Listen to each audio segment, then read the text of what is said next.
Season's greetings, fellow humans. You may not have noticed, as it's slipped under the radar somewhat, but it's Christmas. And or Hanukkah, Saturnalia, Kwanzaa, whatever you like. The point is that whatever your faith or lack thereof, it's that time of year for remembering to be demonstratively nice to one another by visiting loved ones, sharing gifts, generally being pleasant. In these trying times of near universal brouhaha, when political leaders and man-child technocrats seek to divide and conquer us, it's nice to remember that the internet and the social media hosted on it are still capable of bringing us together. Friendly communities are still able to form of people who share only an interest and who in previous less connected times would have had far less scope for sharing that interest or of even being aware of each other's existence due to differences in geography, age, gender, lifestyle, many other factors. With that in mind, I would just like to call out three largely online communities that I have appreciated for being friendly, welcoming, inclusive and non-judgmental, and about which I suspect their other members feel similarly. These are people who mostly don't know each other in offline life, but who have developed a sense of camaraderie and who support each other in times of stress and difficulty. There are many such communities, of course, but these three are the ones I feel most happy to be a part of. So, in no particular order, firstly, the soundtrack collectors. Enthusiasts for the recorded songs and or scores from films, TV shows, video games and so on. This community largely revolves around Facebook groups, YouTube channels, podcasts and radio programmes.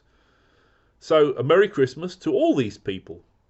Eric Woods and the other contributors to the Cinematic Sound Radio, to Daniel Herrin and Ian Clark, Neil Bowyer, Nathan van der Veer and Victor Field, to Beth at Miss 80s, to the members of our Facebook groups, to the radio presenters like Mark Kermode and Matthew Sweet and Jonathan Ross, and producers like Jenny Nelson, and to all of the rest of you who enjoy film music. In terms of film, secondly, the Film Crowd, a group specifically founded to help combat isolation during the early days of COVID by watching films alone together, largely on Twitter. No, nobody's calling it X. Now also sometimes on Blue Sky. Merry Christmas to all of you, to the founders, Edward and Patrick and Paul, and to the regular and somewhat irregular members, too numerous to name. The tweet-alongs of random trivia facts about the films or TV shows we're watching, appreciation when they turn out to be actually good, more frequent light-hearted mocking when they are truly terrible, Kenneth Williams gifs whenever anyone spots an unintentional double entendre, cries of jinx when two or more of us make the same gag simultaneously. All of this brightens the long, dark, dull, potentially lonely evenings, and so I think you're all great and hope you have a lovely time this holiday period. Thirdly and finally, the cryptic crossword community. Setters, solvers, bloggers, streamers. Merry Christmas to Rachel and Matt. Thanks for the always entertaining Cryptic Sunday stream, and to Panthera for the stream replacement service.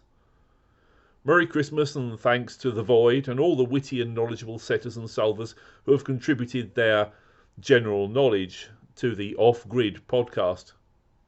Merry Christmas to Raider and all the setters and commenters on his excellent site mycrossword.co.uk, and to the setters for the daily newspapers, especially those for the Independent and the Eye. And Merry Christmas to the bloggers and commenters at the I Do the Eye blog. I wish you all a healthy, peaceful and prosperous 2024, and leave you with the immortal words of Captain Disillusion: love with your heart, use your head for everything else. I'll be back in the new year with an in memoriam for composers we've lost in this past year, and a roundup of deliveries I've had in December. In the meantime, stay fresh, cheese bags.